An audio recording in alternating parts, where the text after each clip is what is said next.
Mesdames et messieurs, bonjour. Très heureux de vous retrouver sur Matin Libre Télévision. Bienvenue à votre émission Matin Libre Politique. Aujourd'hui, nous allons décrypter l'actualité. Et justement, vous le savez, ce 1er août, c'était donc cette célébration de la fête nationale du Bénin. C'était le 65e anniversaire de la cession du Bénin à la souveraineté nationale et internationale. C'était un défilé militaire et paramilitaire qu'ont eu droit à Patrice Talon et ses invités. Nous allons pouvoir parler justement, faire le bilan avec notre invité d'aujourd'hui des 65 ans d'indépendance du Bénin. Vous le savez, les électeurs béninois donc, sont appelés à choisir donc, les conseillers communaux à l'issue donc, du scrutin du 11 janvier prochain et puis les parlementaires également. Et le 12 avril, ce serait le tour de la présidentielle au Bénin. Comment donc, le parti de notre invité se prépare à ces enjeux électoraux. Et nous n'oublions pas justement cette rencontre avec le président Patrice Talon, où il a parlé de l'ancien président de la République, Thomas Boniaï, qui a d'ailleurs répondu. Nous allons pouvoir parler de tout ceci avec notre invité, le député donc, du parti d'opposition, les démocrates, Ilanon Bibou Woroukoubou. Il est avec nous, il partage ce plateau avec nous, avec tout un honneur. Bonjour honorable. Bonjour Robial. Merci pour la disponibilité. C'est moi qui vous remercie. Ah, on a finalement eu l'honorable. Vous allez bien? Je vais très bien, je vais très bien. Je salue les auditeurs de Matin Libre et je salue tout le peuple béninois. C'est un plaisir pour moi donc d'être avec vous. Voilà. Nous saluons donc tous les efforts que vous faites. Merci. Pour que le peuple béninois puisse entendre quand même plusieurs sons de cloche. Très bien. Surtout par rapport à l'actualité politique nationale. Et donc, tout est à votre honneur. Merci. Nous vous remercions, nous vous encourageons pour que vous puissiez aller un peu plus loin. Très bien. Merci beaucoup et bonne fête de l'indépendance. Merci beaucoup. À vous autant. Très bien. Et vous n'étiez pas au défilé hier. Qu'est-ce qui s'est passé? Merci beaucoup, Romuald. Je crois que nous avions déjà un peu annoncé les couleurs par rapport donc, à la fête de l'indépendance. Si vous avez suivi, le cadre de concertation de l'opposition est sorti, oui, au travers donc d'une conférence de presse pour demander au chef de l'État de décrisper un peu l'atmosphère politique nationale, parce qu'il y avait beaucoup de frustration dans le pays, donc surtout par rapport à la question de la gouvernance. Beaucoup de nos compatriotes se trouvent aujourd'hui dans les liens de la justice, dans les prisons, donc d'autres en exil. Et mieux, nous, au niveau de l'Assemblée nationale, on a déploré la façon donc, dont la première session de l'année 2025 s'est déroulée, parce que nous avons eu à constater que les interpellations à l'endroit du gouvernement n'ont pas été appelées à l'Assemblée nationale. Et tout ça limite un peu l'action des députés, surtout en matière donc, de contrôle de l'action du gouvernement. Alors, dans le cadre donc, de la sortie du cadre de concertation de l'opposition, il a été demandé au chef de l'État, donc avant cette fête d'indépendance, qu'il y ait quand même un certain nombre de réactions, oui, allant dans le sens donc, de décrispation de l'atmosphère politique, ce qui n'a pas été le cas. Alors, à partir de cet instant, nous, au niveau du parti, les démocrates, on n'avait pas le cœur à la fête. Oui, vous ne pouvez pas être en train de fêter parce que pendant que plusieurs de nos compatriotes sont encore dans le désarroi, le désespoir, on estime que ce n'est pas juste. Très bien. Ce n'est pas juste. Et donc, c'est ça qui justifie votre absence? C'est ça qui a justifié le fait que nous n'avons pas pu nous associer à cette fête-là. Très bien. Bon, certains pourraient se poser la question, vous êtes élu de la nation, pourquoi ne peut-être pas honorer Patrice Talon qui est à son dernier défilé en tant que président de la République? Nous n'avons pas à honorer le président Patrice Talon, on préfère honorer la République. On préfère honorer la République. Oui, c'est heureux que le président Patrice Talon ait déclaré clairement que il est à son dernier mandat et que c'est la dernière fête qu'il organise. Alors, si vous regardez un peu, on pourrait aller dans les détails de ce qui est dit, parce que nous mettons beaucoup de bémols dans ce que nous entendons. Vous avez de réticences?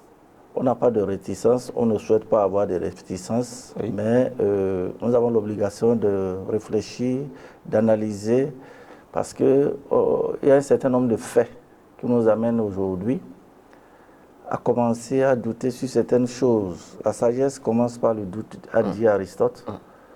Et nous pensons qu'il serait bon que le peuple béninois soit vigilant. En fait, vous doutez sur quoi concrètement? Sur son départ ou sur quoi? Nous ne doutons pas sur son départ parce que la Constitution l'y oblige. Il n'a pas le choix. D'accord? Mais nous voulons rester assez vigilants pour éviter donc de connaître des surprises. Pour éviter de connaître des surprises au regard de ce que nous connaissons de l'homme. De l'homme qui est Patrice Talon et des faits de l'environnement aujourd'hui qui ne sont pas anodins. Et on n'a pas intérêt à avoir un comportement naïf. Nous voulons avoir un comportement citoyen qui nous met dans la vigilance et qui nous amène à faire en sorte que le vœu de Patrice Talon se réalise, comme ils le disent. Mais on n'a pas jubilé pour ça. Très bien. C'est là que je vais en venir. Voilà. Au terme quand même du défilé militaire et paramilitaire, il a fait une certaine déclaration à la faveur d'une interview. Honorable, certainement vous avez eu écho de cela, où il demandait pardon, qu'il a peut-être pu se tromper parce qu'il n'est pas Dieu et tout cela, mais qu'il y a un élan qui a été franchi, bien évidemment. Quel est le regard que vous portez justement sur cette déclaration? Merci beaucoup. Avouons que, connaissant l'homme, j'étais un peu surpris. Et dans le même temps, je me suis dit oui, en fait c'est l'homme, c'est lui-même.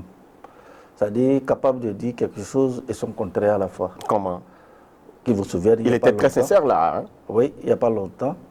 Je crois que c'est lui-même qui l'a dit.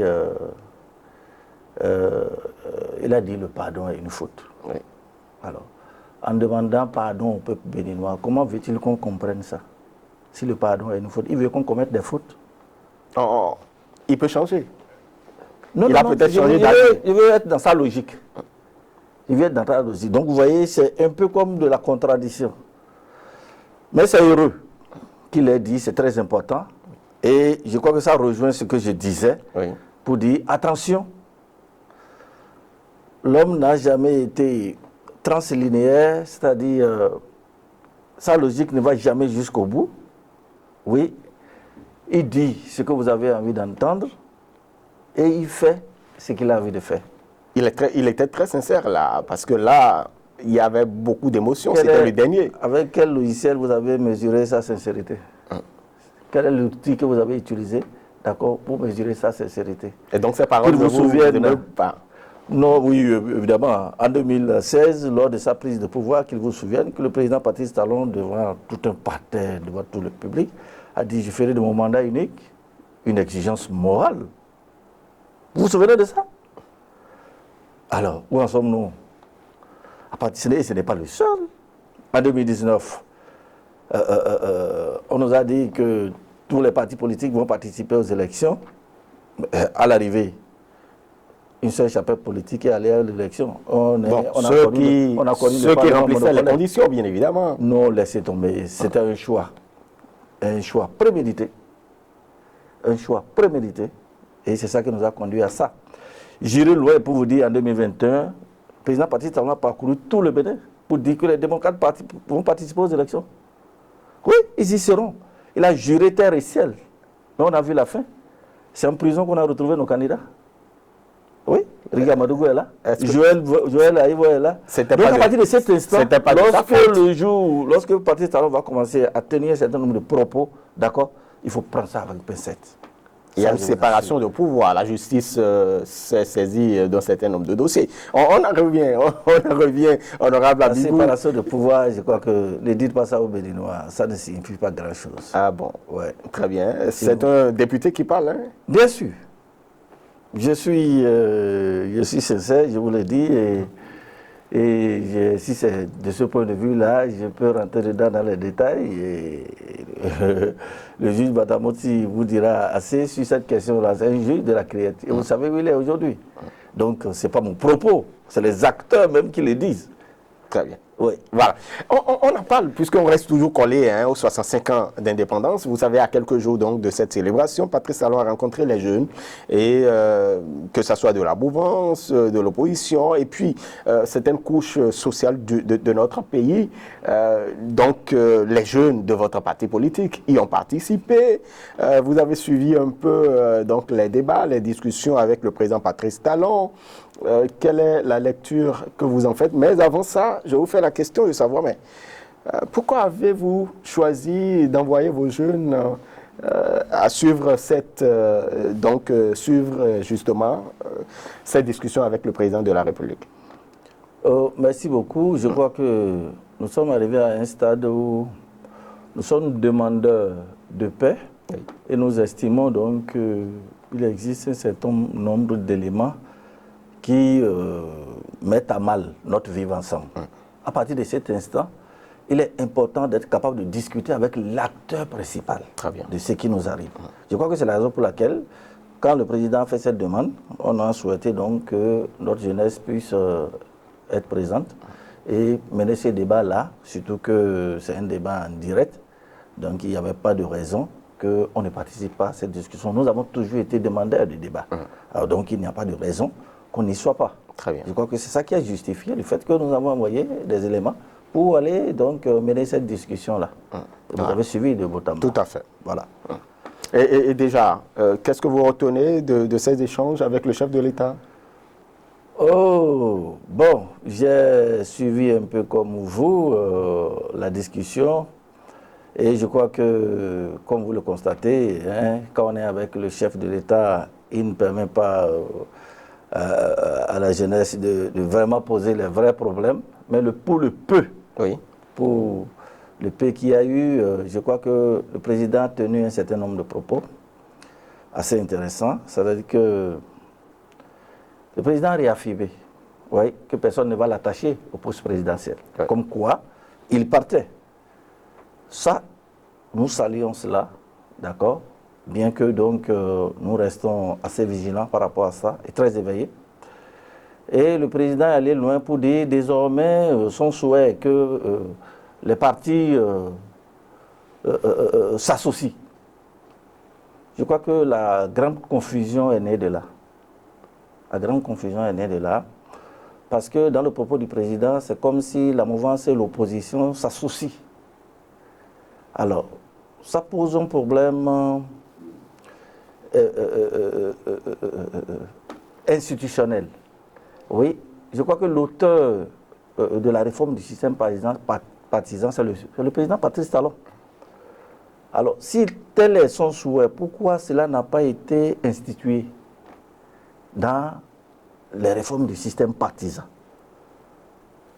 Et mieux, comment dans un système démocratique où il existe la mouvance, il existe l'opposition, comment c'est possible de mélanger l'opposition et la mouvance? C'est pour obtenir quoi? Elle pense que c'est pour les communautés, ou du moins les pays qui ont connu un certain nombre d'avancements. Nous, on a des choses à construire.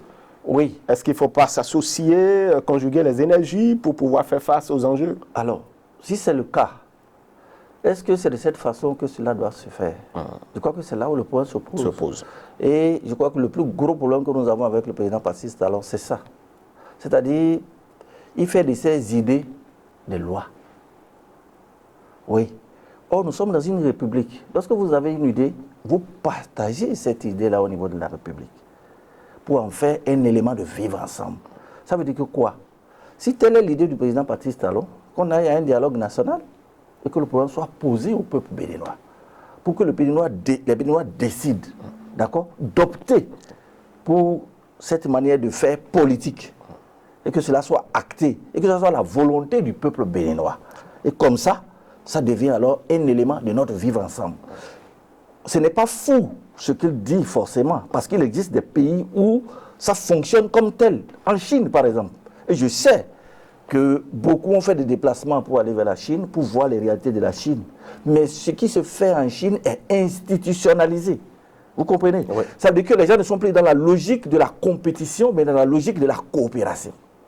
Et ça, c'est juste. Mais pour ça, on n'a pas à le décréter lors d'une séance de débat avec les jeunes ou une séance de télévision. Non. C'est une question qui concerne la République. D'accord? Il faut trouver un cadre pour le faire. Alors, si on a eu le temps de mettre en place un système partisan, et on n'intègre pas cela dans le système partisan, et on vient demander de faire cela, ça c'est faire obstruction à notre constitution, ce qui n'est pas normal. Oui, et c'est comme si la volonté du chef de l'État fait office de loi, fait office de constitution. Et c'est ce que nous avons vécu jusque-là. Donc, c'est ce qui est dommage dans cette il affaire. vient de faire un souhait, simplement. Non, non, non, non, non, non, non. C'est révélateur, Oui. d'accord, de tout ce que nous subissons jusque-là. Ça veut dire quoi? Lorsque nous avons des tests, on refuse de les appliquer, d'accord, et on fait la volonté du chef. C'est ça qu'il a dit. Parce qu'il était très sérieux là. C'est comme si, bon, les autres n'y comprennent rien. Non, ce n'est pas le cas. Si vous voulez véritablement qu'on aille à cela, chers amis, asseyons-nous, parlons-en. Les réformes, ce qui a reproché aux réformes institutionnelles du président Patrice Talon, c'est de ne pas rechercher l'adhésion du peuple. On le fait.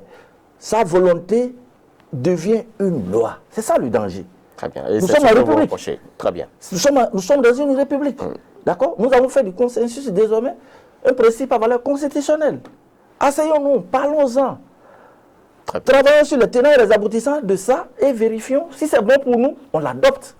Et donc, s'il fait la demande aujourd'hui, ou du moins il crée ses cadres aujourd'hui, vous y participerez? Bien sûr. On va mener le débat pour voir à l'étape actuelle, d'accord, de notre système politique, est-ce qu'il est possible de faire comme ça? Si nous devons faire comme ça rentre dans quel cadre? Le système que nous avons mis en place, est-ce que ça permet cela? Faut-il changer ce système-là? D'accord? C'est de ça qu'il s'agit. Et c'est très important. Je voudrais que les gens prennent ça au sérieux. Sinon, tel que nous évoluons, il est possible que le président nous conduise à cela. Très bien. Voilà. Honorable, quand on parle, puisqu'il a parlé justement des partis politiques, en fait, avant de venir à cette conclusion, il estime que l'UPR, le BR et les démocrates, c'est la même chose, la même idéologie. Vous étiez choqué? Je ne suis pas choqué, et pour la simple raison que ça ne me surprend pas que ça vienne du président Patrice Talon. Pourquoi? Oui, c'est la suite de ce que j'étais en train de vous dire. Pour dire que, du point de vue institutionnel, d'accord, oui. Chaque parti a son idéologie. Hein, les sociaux-démocrates, pour ce qui concerne les démocrates, les autres, les républicains, tout ce que nous savons. Chacun a son option. Mieux, nous avons fait des déclarations d'appartenance à l'opposition, d'autres ont fait des déclarations d'appartenance à la mouvance. Et malgré donc ces caractéristiques institutionnelles qui séparent ces différents partis, le président Patrice Talon dit non, c'est la même chose.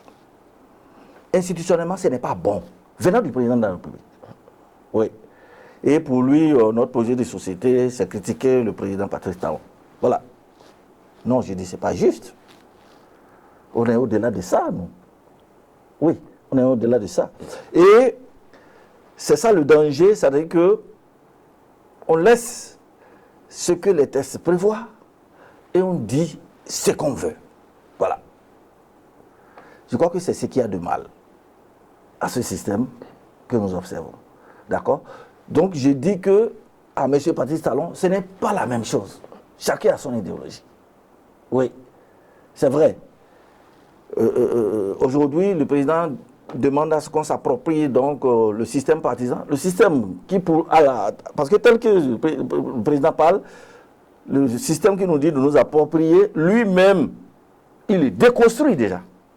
Oui. Il parle de renforcement il est déconstruit déjà. Pour ne pas que les partis se disloquent. Oui. C'est-à-dire que, d'abord, oui. c'est comme si même le système en lui-même, il n'en est pas convaincu. Ce qu'il a fait, l'État qui veut nous le donner là, que nous critiquons, on dit c'est pas bon, c'est mauvais. Lui-même n'est pas convaincu. Il souhaite qu'on aille à autre chose. Il souhaite qu'on aille à autre chose. Mais comment? Ça veut dire que même le système qu'on nous a mis là, on refuse qu'on expérimente ça. Et on veut qu'on aille à autre chose. Ça veut dire qu'on est d'accord qu'en réalité, ce n'est pas bon. Il y a des choses qui ne sont pas bonnes dedans. Et c'est pour ça qu'il ne faut pas faire les choses seuls. Asseyons-nous ensemble. Oui, on dit deux têtes valent qu'une. De la discussion jaillit la lumière. D'accord? Pour construire, c'est-à-dire que tout le monde ne peut pas diriger un pays. Vous comprenez? Et nous tous, on s'associe pour dire, bon, on choisit un parmi nous pour conduire les destinées de notre pays. Il est à notre service. Mais pendant qu'il est devenu notre dirigeant, d'accord, tout le reste là, ce ne sont pas ses esclaves. Non, pas du tout. Il faut discuter avec eux. Il n'a pas cette appréhension, pas du tout. Bon, ok. Je mesure donc, je comprends ce que j'ai dit, d'accord. Quand vous êtes tenté d'imposer, même les lois que vous votez, d'accord, vous les appliquez de façon sélective. Oui, sélective. C'est-à-dire que vous ne l'appliquez que lorsque ça vous arrange. Ça pose un problème.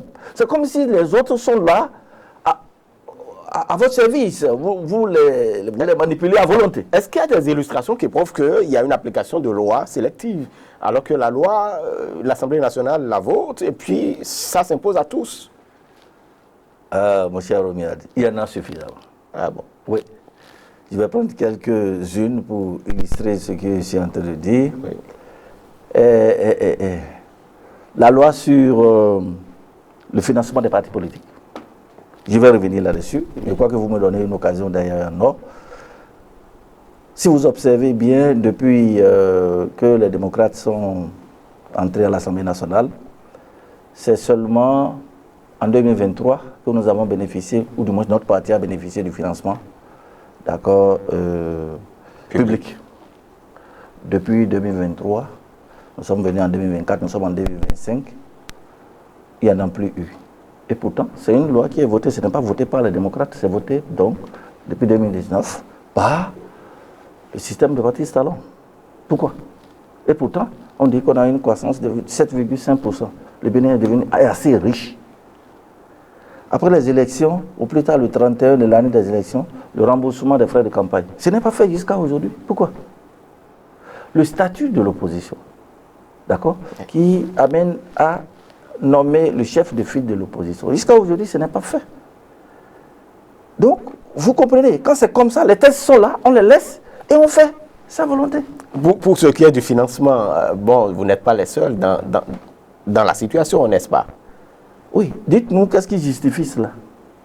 Vous savez, ce que vous me donnez pendant que j'ai faim, oui, vaut mieux que ce que vous allez me donner pendant que je suis déjà rassasié. Oui, pendant que j'ai faim, vous me donnez du gari, ça me sera plus utile que lorsque j'ai déjà fini de manger, vous me donnez poulet rôti. Qu'est-ce que j'ai à foutre avec? C'est au moment où j'ai besoin que vous allez me donner ça. Ça pose un problème. Et là, respectez les tests, que personne ne bloque. La Sénat dit, moi j'ai déjà fait mon travail, j'ai déjà envoyé. Le ministre dit, oui, c'est vrai, c'est arrivé, bon, on attend la décision. La décision de qui? Donc voilà l'histoire. Donc voilà pourquoi je vous dis, chaque fois que le président Patrice Talon va parler, nous, qui avons déjà fait son expérience, nous le prenons avec pincette. Oui, nous prenons du recul par rapport donc à tout ce qu'il dit. Tout. Voilà. Et tout, je vous dis. Tout et tout. Et tout. Très bien. Il y a tout de même, il a quand même montré que, en réalité, entre le président de votre parti politique et lui, il n'y a pas véritablement de problème. Il s'appelle, il se voit. Par la suite, lors d'une rencontre avec donc votre groupe parlementaire, le président Yahi également a répondu en disant que presque que ce n'est pas vrai. Qu'est-ce que vous en dites? Dit que c'est pas vrai, non. Le président de notre parti n'a pas dit que ça. N'a pas dit totalement que c'est pas vrai. Il a évoqué les moments où ils ont été amenés à se parler. Oui. Voilà. Mais ce que le président de notre parti veut dire, c'est qu'il aurait souhaité qu'il y ait d'autres discussions sur des questions de la République. Est-ce qu'il y a une régularité dans les rencontres, dans les échanges? Oui, la régularité, les textes de la République n'instituent pas une régularité dans ces rencontres-là. C'est dans le cadre donc de la bonne gouvernance, d'accord, oui, que dans le cadre de la bonne gouvernance, qu'on est amené sur des questions sensibles, des questions qui concernent le quotidien des Béninois, les questions importantes. Oui. Oui, il est important que certaines personnalités, lorsqu'il y a des achoppements, que les personnalités se parlent dans le but de ramener donc la quiétude et la paix dans le pays. C'est dans ce cadre-là. Sinon, c'est le rôle en fait des anciens chefs de l'État. Alors lorsqu'on ne le permet pas et que ce n'est que, voyez-vous, le président Boninaï l'a dit, on était allé au Niger, on est revenu, on a rendu compte du chef de l'État. Comment il s'appelle, Julien Kanekansou a été arrêté, j'ai dû lui envoyer un SMS. Voilà ces occasions-là, d'accord. Donc, au-delà de ça, il y a plusieurs événements, il y a beaucoup d'autres choses sur lesquelles ils auraient pu discuter. La question du code, on est revenu là-dessus. Le clergé, les partis politiques, la société civile, tout le monde en a parlé. Et ce qui est intéressant, évidemment, je reviens sur la rencontre avec les jeunes, c'est que sur cette question, le président dit, c'est lui-même qui a élaboré le code. Il a dit très clairement. Vous l'avez entendu? Bon, selon le rapport que l'un des jeunes me faisait, il dit oui, le code c'est lui. En fait, peut-être question d'interprétation, parce que, bon, pour lui, il faut renforcer les partis politiques. Oui. Il faut aller à de grands regroupements. Oui. Tout le monde est favorable à ça. Tout le monde est favorable à ça. Mais le problème, tout ce que nous demandons, faisons-le de façon consensuelle. Faisons-le ensemble. Il faut échanger. Il faut échanger. C'est très important. Il n'y a pas quelqu'un, il n'y a pas de super-homme, il n'y a pas de super-intelligent qui dépasse tout le monde et sans qui rien ne se fera. C'est tout. C'est le problème que nous posons. Oui, nous sommes assez responsables pour être capables de nous asseoir sur une table et de dire quelque chose de bien. C'est ça. Et c'est pour ça que je dis, le dirigeant, c'est celui qu'on a choisi pour être là. Oui, ça ne fait pas de lui le super-homme qui dépasse tous les autres et qui est capable d'écraser tous les autres. Non, c'est ce message, cette façon de... ce message que le président donne, c'est ça qui pose problème. Oui, sinon, c'est de la discussion jaillit la lumière. Oui, surtout lorsqu'il s'agit de la République, c'est le vivre ensemble. Qu'est-ce que nous faisons pour maintenir la paix, la cohésion sociale? C'est tout. Par rapport à ça, oui, le président ne devait pas lésiner sur ces questions-là. Oui. Et je vous dis, le code dont vous parlez, ce n'est pas écrit de la manière la plus intelligente. Et c'est pourquoi je suis surpris qu'ils disent que c'est lui. On risque de poser des questions sur tout ce dont on dit de lui. En tout cas, c'était ça ma préoccupation. En tout cas, le code électoral, pour lui, c'est qu'il faut... le code permet quand même de renforcer même votre parti, le parti Les Démocrates. Sinon, ça peut se disloquer, selon Patrice Talon. Oui.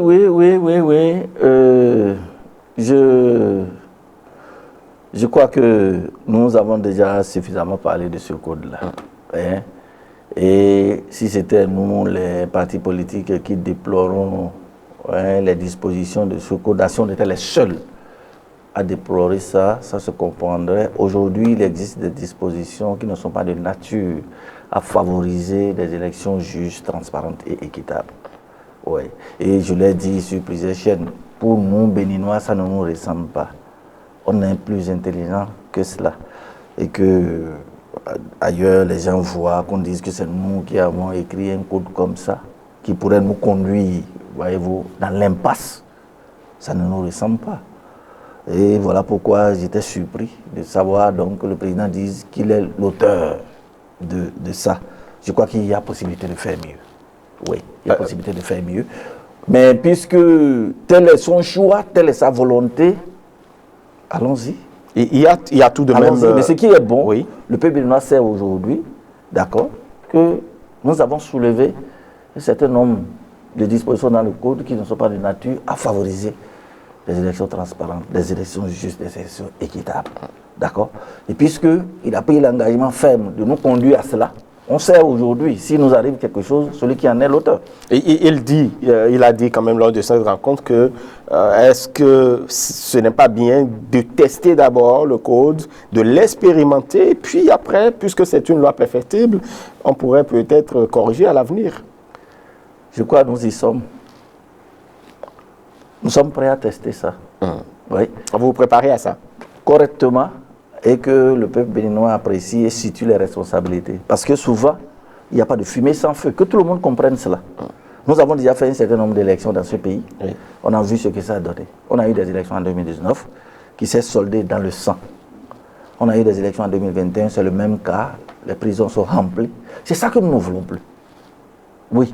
Et tout ce que nous faisons, ce qui conduit à cela, c'est les tests que nous prenons, malheureusement. Et maintenant, nous avons l'occasion de discuter de ces tests-là pour dire attention, ces tests-là posent problème. Oui, asseyons-nous, corrigeons-les pour anticiper si ce qui pourrait arriver. Je crois que c'est là le problème. Et que voilà pourquoi nous parlons suffisamment, pour que tout le monde comprenne. D'accord? Qu'en cas de problème, d'accord, qui sont les auteurs? Parce qu'à la fin, finalement, on fait l'amalgame. Oui? Lorsque vous trébuchez, vous chutez, ne cherchez pas l'obstacle là où vous êtes tombé. Cherchez là où vous avez trébuché. Donc aujourd'hui, là, on ne sera pas en train de gérer les effets de la crise, non. Partons des causes. Donc c'est pour éviter ces causes-là que nous parlons aujourd'hui. Nous demandons à ce que ce certain nombre de choses soient corrigées. D'accord? Pour que nous allons vraiment, pour que les élections soient une fête pour nous. Parce que ça fait une troisième élection que le président Potet-Talon est en train d'organiser. Pour les 2 ou bien les 3 premières élections que nous connaissons, cela ne s'est pas réalisé dans la paix et la quiétude. Oui, et nous ne voudrions plus que cela arrive. Nous voudrions que les élections soient une fête. C'est tout. Ça, c'est ce à quoi nous sommes habitués depuis 1990. Très bien. Et cette espérance peut être nourrie avec le début de ces discussions avec les différentes couches. Peut-être que les partis politiques seront appelés bientôt à la salle du peuple du palais de la République. C'est notre souhait le plus cher. Parce que nous sommes demandeurs de dialogue. Nous voulons discuter. Nous voulons parler donc des questions qui concernent la République. On n'est pas obligé d'aller frapper la tête contre le mur avant de commencer à se parler. Non, ce n'est pas nécessaire. Très bien. Oui. La meilleure chose à faire, c'est de prévenir. C'est le rôle du législateur. Il ne faut pas attendre que le problème se pose et après on dira qu'on ira voir là pour considérer pourquoi. Pourquoi on légifère. Très bien. Attendons de voir. J'ai dit qu'une loi doit être intelligente. La loi doit régler les problèmes de maintenant et les problèmes de demain. Et si on n'est pas capable de voter ce genre de loi, nous ne méritons pas notre place. Très bien, c'est bien noté. Vous avez quand même eu une rencontre à la veille de la célébration du 1er août avec le président du parti Les Démocrates, l'ancien président de la République, bien évidemment, Dr Thomas Boniaï. C'était pour réitérer votre engagement. Était-il encore opportun de le faire? Oui, merci beaucoup. Oui, comme vous le savez, dans le calendrier électoral publié par la Sénat, il était prévu qu'à partir du 25 juillet, les formulaires donc, de parrainage devaient être distribués aux députés, à l'effet donc de pouvoir s'approprier leur parrainage. Alors, il nous a été donné de constater que cette date-là a été reportée sine die, sans qu'on nous dise à quel moment. À quel moment? Alors, donc, à partir de cet instant, il y a matière à inquiétude. Et la plupart de nos militants, oui, se sont inquiétés et vous avez entendu beaucoup de rumeurs comme quoi des députés seront achetés, des députés seront enlevés et donc le Parti des démocrates manquera le nombre qu'il faut pour aller au parrainage. Donc, face à une telle situation, il était important que les militants soient rassurés, le peuple soit rassuré. Et le premier responsable de notre parti, c'est le président du parti. Il est concerné au premier chef. D'accord? Donc, c'est nous, les députés, qui devons le rassurer, puisque c'est le responsable. C'est vers lui que toutes les plaintes vont. il est important qu'on le rassure. Parce que si les plaintes vont vers lui, lui ne peut se rabattre que s'il est député. Il faut qu'il rassure que lui, c'est député, d'accord, aucun ne manquera à l'appel. Tout à fait. Je crois que c'est de ça qu'il s'agit, en fait. Donc, il faut rassurer l'opinion, parce qu'on ne sait pas, en fait, qu'est-ce qui justifie cela. Si la Sénat, personne ne l'a obligé à faire le calendrier tel qu'il a fait. Oui. Et s'il a des choses préalables, les dispositions qu'il fallait prendre, il aurait pu le faire, il aurait pu en tenir compte dans le calendrier qu'il a élaboré. Et ce n'est qu'à la dernière minute que la Sénat vient dire, bon, ok, pour certaines raisons, je dois discuter avec les députés, je dois faire ci d'abord, donc je reporte ci dédié. Ça donne à réfléchir. On apporte un peu de l'eau au moulin de ceux qui pensent qu'il y a des choses qui se trament. Je crois que c'est de ça qu'il s'agit. Très bien. Oui. Et à partir de cet instant, donc, il était opportun de rassurer donc, le premier responsable pour dire, pour ce qui concerne les députés, il n'y a pas d'inquiétude à se faire. D'accord? À n'importe quel moment, ils vont ouvrir ce parrainage-là. On est disposé. On fera ce que nous devons faire vis-à-vis donc, de notre nation. Très bien. Je crois que c'est ce qui nous a réunis. Et je crois qu'il est important donc, au niveau donc, de nos institutions qu'on évite ces situations. C'est un calendrier électoral. Tout le monde est focus là-dessus. C'est des sujets assez sensibles. Donc, on ne peut pas du jour au lendemain se lever et dire, bon, voilà, la date là ne tient pas, et allez-y voir les raisons. Vous n'en connaissez pas? Pendant qu'on est dans une situation de suspicion, à la limite. Ah, vous n'en connaissez pas les raisons? Non, aujourd'hui, on ne peut pas dire que nous ne connaissons pas. Nous posons des questions sur ces raisons. Oui, je suis député, mon groupe parlementaire a été informé qu'il doit y avoir donc une discussion avec la Sénat avant qu'on ne mette à disposition ces formulaires-là. Alors pourquoi on n'a pas pensé à cette discussion-là avant d'élaborer le calendrier? Oui, ça ternit un peu l'image de l'institution. Et ça nourrit un peu les suspicions que les militants, les populations ont. Et on n'a pas intérêt, justement. On n'a pas intérêt. Et si c'était le cas, il fallait le dire à l'avance. Oui. Et quelle est la suite? C'est-à-dire que, est-ce que vous projetez des démarches vis-à-vis de la Sénat, par exemple? Oui, je crois que la Sénat a déjà initié une rencontre avec l'Assemblée nationale. Et dans ce cadre-là, donc, une discussion sera menée. Oui. Et je crois qu'elle en fera de même avec les maires qui aussi sont détenteurs de parrains, qui sont des parrains aussi. Oui. Et suite à cette discussion, on connaîtra la suite. Donc, nous comptons sur la bonne foi de la Sénat et nous pensons donc que rien n'est caché derrière tout ça. Oui, parce que le peuple pense qu'il y a des choses qui sont cachées derrière ça. Il ne faut pas nourrir cela. Oui, il ne faut pas nourrir cela. Ce n'est pas bon. Ce n'est pas bon pour la République. Parfait. La période est sensible, donc ce ne sont pas des choses qui doivent venir normalement. Et c'est pour ça nous avons déploré le fait qu'aujourd'hui, pour ce qui concerne le Parti des démocrates, je comprends la position des populations, la position de nos militants, parce que pour ce qui concerne notre parti, la question est sensible, qu'on le veuille ou non. Exactement. On a 28 députés, on n'a que 28 parrainages. D'accord? C'est trop juste. Trop juste, qu'un seul manque à l'appel, il y a problème. Et c'est pour ça, c'est ce que nous déplorons avec les dispositions de la loi, les lois que prenne le président Patrice Talon. Ces lois sont souvent taillées sur mesure. Oh, je le dis et je le répète. Bon, le président de la République ne prenne pas des lois, c'est vous qui votez. Oui. C'est l'Assemblée nationale qui vote. Vous savez de quoi je parle. Vous savez de quoi je parle. Et si le président de la République est à l'écoute, il sait de quoi je parle aussi. Ah bon? Oui, il sait de quoi je parle. Alors, la loi n'a pas vocation à être personnelle. La loi n'a pas vocation à être taillée sur mesure. Elle doit être impersonnelle, elle doit être objective. C'est ça la loi. Et il faut éviter des situations de suspicion. Oui, il ne faut pas mettre de vice dans tout ce qu'on fait. Ça ne fait pas bon. Parce que vous en trouvez des vices. Il y en a suffisamment. Il y en a suffisamment. Et c'est l'heure dont nous venons de parler et qui met tout le monde dans l'inquiétude.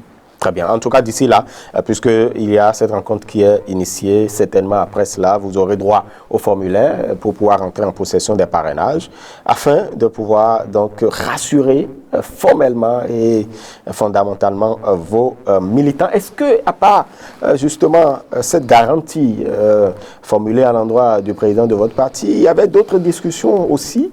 Vous pouvez nous en parler lors de cette séance. Vous voulez que je vous détale au grand public tout ce que nous faisons dans notre parti? Nous aimons informer nos téléspectateurs, nos internautes. Nous avons les canaux pour informer nos militants. Donc, ce qu'on dit, on va réserver ça à nos militants. C'est-à-dire que nos internautes ne méritent pas. Pas que nos internautes ne méritent pas. Ce qu'ils méritent, ils vont le suivre. Parce que nous avons fait un point qui va passer donc sur les chaînes, sur les canaux indiqués. Très bien. Et notre canal est indiqué également. Très bien. Honorable, quel est le niveau de préparation aujourd'hui de votre parti politique aux prochaines échéances électorales? Merci beaucoup pour cette préoccupation. Je crois que depuis environ quelques mois, nous nous attelons déjà. La première étape pour nous, c'était donc la remobilisation au niveau de nos bases politiques, ce que nous avons fait déjà au mois de mars, avril, mai. Et en juin déjà, nous avons élaboré les directives pour les élections. Et nous sommes allés sur le terrain depuis le début du mois de juillet pour la mise en œuvre donc, de ces directives-là. Donc nous nous préparons ardemment. Vous savez, cette élection-là, c'est une élection particulière.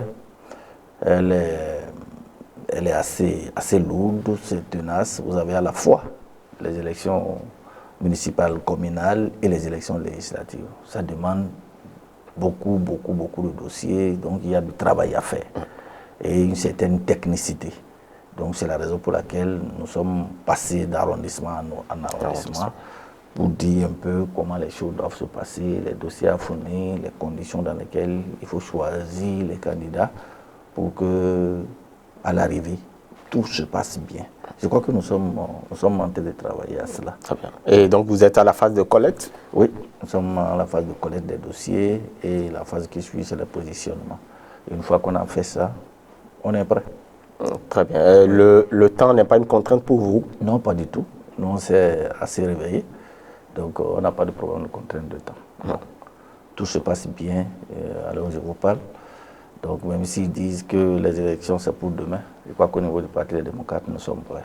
On va répondre à l'appel. Est-ce que vous vous préparez également à ces frustrations qui peuvent naître quand même des positionnements sur les listes? Oui, bien sûr. Il n'y a pas de positionnement sans frustration.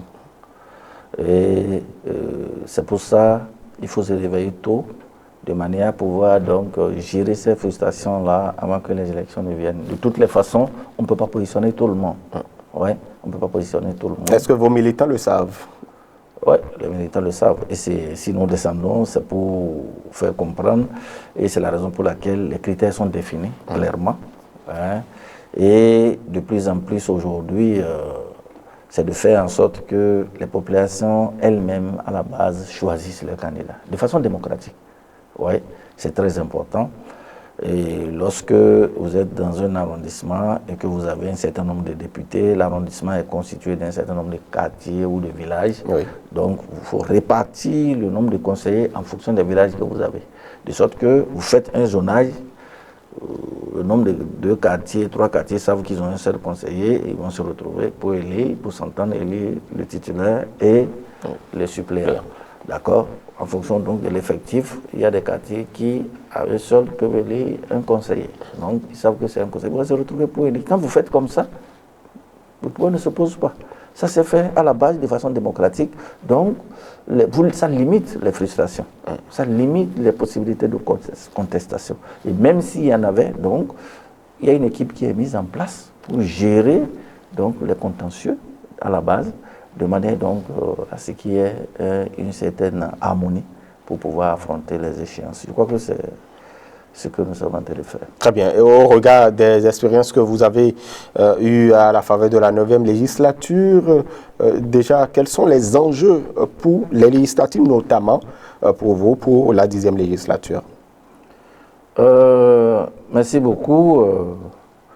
Les enjeux aujourd'hui, nous tous, nous le savons, c'est de réussir donc à réunir le suffrage qu'il faut pour pouvoir lever les sièges. C'est l'enjeu le plus important, c'est-à-dire les 20%, nous ne se leurre pas. Et nous sommes engagés dans cette dynamique-là. Et nous pensons donc que si tout se passe bien, et nous espérons qu'il en sera ainsi, nous allons faire de cet enjeu-là un défi et qui sera relevé. Ouais. En tout cas, le président de votre parti politique estime que pas question de parlement monocolore. Non, ça ne s'entend pas. Je crois que j'ai eu à le dire déjà une fois pour dire que nous n'avons pas intérêt dans un système démocratique, d'accord, à aller à un parti, à un parlement monocolore. Oui, ça ne s'entend pas. C'est juste que ça ne s'accommode pas avec le système dans lequel nous sommes. Oui, ça ne s'accommode pas. Alors voilà pourquoi, peu importe que ce soit l'opposition qui se retrouve seule au Parlement, ou la mouvance, ni l'un ni l'autre n'est convenable. On ne le souhaite pas, personne ne le souhaite. On dit non, puisque vous avez le vent en poupe, vous serez les secrétaires. J'ai dit non, ça n'a pas de sens. Nous, on n'est pas demandeurs de ça. On n'est pas demandeurs de ça. On ne voudrait même pas que cela arrive. Ça n'a pas de sens. C'est comme si on n'est plus dans un système démocratique. C'est pour ça que j'ai dit, ce que le président Patrice Talon dit, ce n'est pas anodin. En disant donc que vous tous restez ensemble. Si vous restez ensemble, c'est le parti unique. C'est ce à quoi ça conduit. Et puisque nous l'avons déjà connu en 2019, c'est pour ça que j'ai dit, mais attention, il faut arrêter ça. Le système ne le permet pas. Et c'est le lieu de déplorer aujourd'hui la Cour constitutionnelle dirigée par Djogbenou, qui à cette époque, d'accord, a prêté flanc à cela. C'est dangereux. Ça ne devait pas exister. Ça n'a pas de sens. Aux yeux de la loi, ça ne s'entend pas. Ah, puisque c'est les deux partis, simplement. Puisque c'est les deux partis qui sont sortis des urnes, que faire? La Cour constitutionnelle avait quoi à faire? C'est elle qui en était à la hauteur de ça, avec son certificat de conformité. C'est ça le problème. C'est ça le problème. Aujourd'hui, le président Djogbenou ne peut pas se dédouaner de cela. Pas du tout. Bon, je suis heureux. J'ai un compatriote qui, au moins au-delà de tout, m'attelle cela. C'est Bertin Korovi qui le dit si bien. Il ne peut pas se défaire de ça. Ça ne s'entend pas. Et aucun responsable, aucune personnalité de notre institution ne peut cautionner ce genre de truc. Il faut arrêter avec. Et donc il ne faut pas le revivre. Jamais. Personne ne veut vivre ça. Personne ne veut vivre ça. Et il faut, d'ailleurs, même dans une certaine mesure, il faut que les gens répondent de ça. Parce que vous ne savez pas les désagréments qu'une telle situation crée. C'est pour ça que je dis, lorsque vous avez une option, lorsque vous voulez faire quelque chose, faites en sorte que le peuple béninois s'assoie et s'entend là-dessus. Vous n'allez pas, de votre propre chef, nous conduire à ça. Non. Très bien. Donc, il y a de quel parlementaire rêvez-vous pour la 10e législature? Merci beaucoup. Je crois que le Parlement, c'est le haut lieu de la politique. Et ce qui est visé, c'est qu'on puisse entendre plusieurs sons de cloche. Oui. Que les débats soient vraiment des débats constructifs, des débats sérieux. Et qu'on soit capable non seulement de voter les lois, mais de contrôler aussi l'action du gouvernement. Lorsque le Parlement, en majorité, est constitué donc des éléments de la mouvance présidentielle qui répondent au président de la République, il est souvent difficile de contrôler l'action du gouvernement. Oui, il est souvent difficile de contrôler l'action du gouvernement. Or, toute personne, toute activité que vous menez et pour laquelle il n'y a pas de contrôle, c'est souvent voué à l'échec. Ça conduit souvent à des dérives. Le contrôle ce n'est pas une mauvaise chose. C'est juste pour s'assurer que tout se passe bien. Oui. Et c'est parce que parfois, le fait que on en arrive à des blocages systématiques. C'est ça qui peut-être rend hostile certaines personnes. Oui. Quand c'est comme ça, vous mettez sur la table les situations qui sont observées. D'accord? Et ensemble, vous réfléchissez pour trouver la solution. Pour trouver la solution. Parce que si vous décidez de faire de façon unilatérale, on vous traitera de tyran. Oui. C'est le système dans lequel on est qui nous oblige. Nous, on est moulus dans ça. Depuis 1990, on a connu ce système-là. Si nous voulons le changer, asseyons-nous, parlons-en. Très bien. Voilà. Regardons ensemble qu'est-ce qui ne va pas, quels sont les éléments de blocage et corrigeons ensemble. Oui. Ne l'imposez pas. C'est ça qui pose problème. Voilà. Est-ce que pour les prochaines échéances électorales, il peut arriver que le Parti des démocrates puisse avoir un accord de gouvernance avec un autre parti qui ne soit peut-être pas de l'opposition? Parce que le président Patrice Talon estime que, bon, vous pouvez signer avec n'importe qui. Oui. Vous comprenez que, logiquement, ça n'a aucun sens. Est-ce que vous êtes d'accord avec moi? Que ça ne s'entend pas. Ça ne respecte pas le système qui est mis en place. Où, aujourd'hui, on a deux tendances. La mouvance et l'opposition. Et vous avez fait un statut à l'opposition. D'accord? Et vous avez défini clairement. C'est celui qui, d'accord, est à l'antipode du parti qui est en train de gouverner. Alors, quand vous les mélangez ensemble, l'opposition est où? C'est le problème que je pose. Lorsque vous-même vous avez élaboré un système, d'accord? Faites l'effort de respecter le système que vous avez mis en place. Il estime qu'en 2026, il n'y aura plus opposition à Talon, puisque Talon n'est plus candidat de quelque chose. Alors, le statut de l'opposition qu'il a mis en place, d'accord? Les tests qui sont rédigés par eux-mêmes, ces tests-là, c'est pour s'opposer à Talon. C'est pour s'opposer à un système politique qui est là, pas Talon. Ce n'est pas parce que Talon n'est plus là qu'il n'y aura plus une mouvance. Il n'y aura plus une opposition. Ça n'a pas de sens. Il ne peut pas réduire tout à sa personne. Ça pose un problème. C'est dangereux. C'est un esprit paternaliste. Ça pose un problème. C'est ce que nous refusons à nos colonisateurs. On a l'impression que nous sommes avec la métropole et ces pays colonisés. Voilà pourquoi je vous parle d'esclavage. Non, ce n'est pas normal. On ne peut pas parler comme ça. Ça ne s'entend pas. Oui. Aujourd'hui, vous ne pouvez pas dire, vous avez mis en place un système qui pose problème. Et votre solution à vous, c'est que l'opposition et la mouvance se mélangent. Évidemment, je comprends ça. Parce que lors de la 8e législature, à l'intérieur de la mouvance, on a trouvé une opposition. C'est-à-dire que l'UP est devenu la mouvance et le BR est devenu la minorité. Ça pose un problème. On parle de majorité-minorité. Voyez-vous, ça ne s'entend pas. Dans une même chapelle politique. Parce que vous avez créé une situation qui ne trouve plus de solution. Et vous inventez quelque chose qui n'existe pas. Et c'est ça qu'il faut refuser. N'allons pas à ça.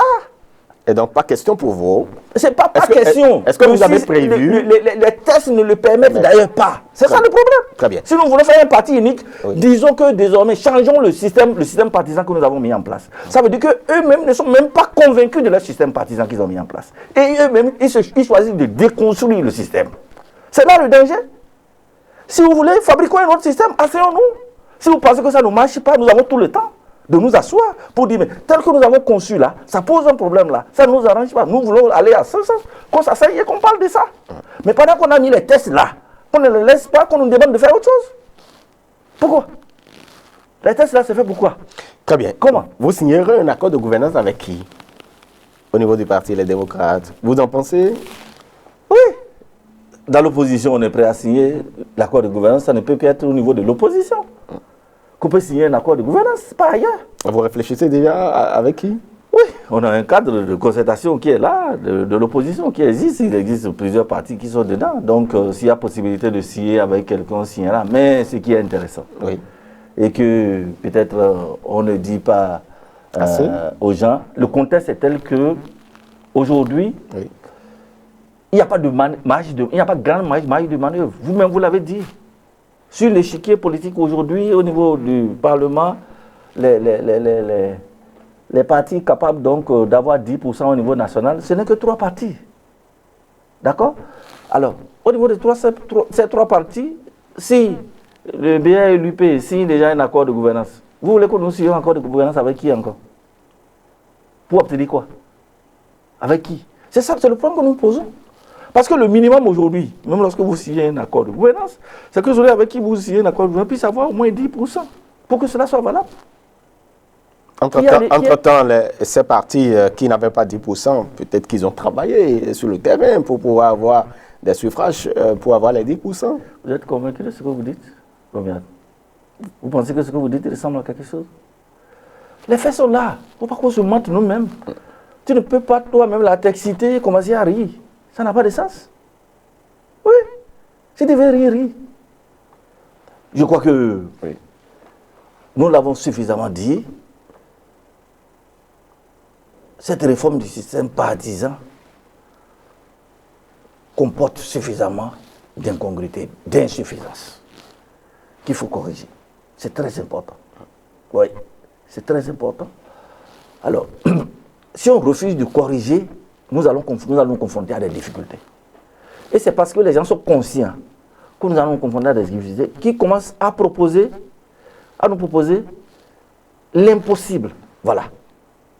Au regard des tests. Oui, au regard des tests. Ça n'a pas de sens. Même les possibilités d'alliance dont vous parlez, les possibilités de coalition dont vous parlez, oui, c'est des alliances qui ne disent pas leur nom. Et c'est les mêmes tests-là qui disent qu'on est contre les alliances. Alliance et vous faites coalition. Ça veut dire quoi? Très bien. Voilà. Ça n'a pas de sens. On ne peut pas se mentir nous-mêmes, on ne peut pas s'asseoir à l'âge où nous sommes là. On va dire qu'on a fait quelque chose de bon, alors qu'on est là. Qui va tromper qui? Très bien. Merci beaucoup à vous. De toutes les façons, il est important oui, que... c'est clair que nous allons nous retrouver dans l'impasse. Et il est important que le peuple béninois le sache. Et qu'il comprenne, et qu'il mette une étiquette, sur le visage de ceux qui en sont l'auteur. Parce que nous l'avons suffisamment dit. Pourquoi nous-mêmes, pour ce qui nous concerne, nous-mêmes, nous allons faire des crocs en jambes? Dans quel intérêt? Pour gagner quoi? Oh, très bien. C'est bien noté, Abibou Koubou. On finit par, justement, les 65 ans d'indépendance. Le Bénin a-t-il progressé en 65 ans? Merci beaucoup. Je crois que les questions d'indépendance, aujourd'hui, pour ce qui concerne nos pays d'Afrique, c'est des questions importantes parce que, à l'origine, nous sommes allés à des indépendances nominales et il est important qu'on puisse aller plus loin. Parce que c'est vrai, les frontières que nous avons aujourd'hui datent de 1884-85, lors de la conférence donc, de Berlin, où l'Afrique a été balkanisée par l'Occident, selon ses propres intérêts. Oui. Et l'indépendance que nous avons depuis 1960 nous a permis d'évoluer et de constater qu'en réalité, ce ne sont que véritablement des indépendances de façade. Il est important qu'on puisse aller loin, parce que en matière de souveraineté, nous n'en avons véritablement pas. Oui, il faut qu'on aille à plus de souveraineté, qu'on puisse exercer véritablement notre souveraineté. Et sans ça, on ne peut pas aller loin. On n'a pas la souveraineté politique, la souveraineté économique, la souveraineté monétaire. Et lorsque vous n'avez pas ça, vous n'êtes pas encore indépendant. Et le nouvel ordre économique mondial est tel que il ne faut pas aller jouer, il ne faut pas aller accompagner. Il faut véritablement impacter le système politique, l'ordre politique international. Donc c'est à ça que nous devons aller, à l'autodétermination de nos pays. Oui. Et de plus en plus, c'est ce à quoi nous allons convier nos dirigeants. Oui. Nous allons convier nos dirigeants, c'est-à-dire sortir des sentiers battus, sortir de ce que on nous a tracé depuis la colonisation. Oui. Vous imaginez, jusqu'à aujourd'hui, entre nous, pays africains, quels sont les échanges que nous faisons entre nous? Oui. Le colonisateur, à l'origine, a conçu nos économies pour qu'on puisse produire et convoyer, d'accord, toutes nos matières premières vers l'Europe, l'Occident. Vers l'Occident. Nous n'avons pas réussi à changer ça jusqu'à aujourd'hui. Oui, alors qu'il est possible qu'on puisse échanger un certain nombre de choses entre nous. C'est vrai qu'il y a des coopérations quand même entre États qui permettent cela. Quand vous prenez le Nigeria et le Bénin, pareil, c'est vrai qu'il y a des choses qui doivent se faire aussi. Oui. Alors, ces coopérations-là ne peuvent avoir lieu que dans le cadre de l'intégration économique. Et comme vous le savez, aujourd'hui, on a plusieurs niveaux d'intégration, l'Union économique monétaire ouest-africaine, la CEDEAO, l'Union africaine. Le fond de tout ça, c'est que on a comme impression que c'est toujours le colonisateur qui tire sur les ficelles. Et c'est ça qui est dommage. Oui, c'est ça qui est dommage. Il nous a tracé les frontières, donc il a fait en sorte qu'on ne puisse pas s'entendre. Et nous-mêmes, on se prête à cela. C'est ça le danger. C'est le danger même. Qui vous souvient, il n'y a pas longtemps, pour ce qui concerne même notre Bénin, avec le Togo, nous avons fait des tranchées pour même empêcher les Béninois d'aller au Togo. Et il n'y a pas longtemps, nous avons posé des pierres à la frontière avec le Nigeria, au motif qu'on voulait empêcher X ou Y. Ça ne s'entend pas. Bon, c'est juste des décisions ponctuelles pour ne pas permettre justement, parce qu'il y a des crises alimentaires. Il y a des crises. La ponctualité, c'est des situations qu'il faut éviter. Ça veut dire que nous devons prendre de la hauteur à des moments donnés pour comprendre quels sont les enjeux géopolitiques, les enjeux les plus importants. Pour nous, c'est très important. Très bien. Et est-ce que le Bénin a-t-il progressé? Oui, les choses ne sont pas restées stagnantes. Oui, le Bénin a progressé, le Bénin a même beaucoup progressé. Mais ce n'est pas que ça que nous cherchons. Nous voulons aller au-delà. Et pour aller au-delà, il faut avoir un certain nombre de coudées franches pour y arriver. Je crois que c'est ça le fond, c'est là le problème. Et c'est le rôle qu'on doit donner maintenant à la nouvelle génération de dirigeants que nous avons. Être capable de poser les bases de notre souveraineté. Il faut véritablement une souveraineté. La souveraineté, l'autodétermination de nos peuples. Oui. Et c'est pourquoi de plus en plus, nous devons commencer à travailler, à faire en sorte que nos populations adhèrent à nos décisions publiques. Pour que les décisions que les dirigeants doivent prendre, que les populations se retrouvent à travers ces décisions-là. Et que les populations soient soudées, soient en harmonie avec les dirigeants. Et c'est ça qui leur permet de franchir, de soulever des montagnes. C'est très important. Très bien. Oui, il ne faut pas que le dirigeant soit d'un côté et les populations de l'autre. C'est une erreur. Il faut une synergie. Il faut une synergie. Il faut une synergie. Oui. Et je crois que les gens n'ont pas mal vu les pères de notre démocratie en érigeant le consensus comme principe à valeur constitutionnelle. Oui. Réussir tout au moins à avoir l'adhésion du peuple par rapport aux décisions que nous prenons. Mais vous savez en cherchant très souvent à avoir toujours l'adhésion du peuple, on n'évoluera pas. Pourquoi vous n'allez pas évoluer? Alors changez le système que vous avez, c'est tout. Si vous êtes dans un système socialiste, dans un système totalement autocratique, vous n'en avez pas besoin. Mais si vous dites que vous êtes dans un système démocratique, vous avez l'obligation. Vous avez l'obligation, sinon vous devenez un tyran. Très bien. Voilà. Merci beaucoup à vous, honorable Abibou Ouroukoubou. C'est un plaisir d'avoir donc échangé avec vous. Mais avant de vous laisser partir, quel est votre mot de fin? Les Béninois sont à l'écoute.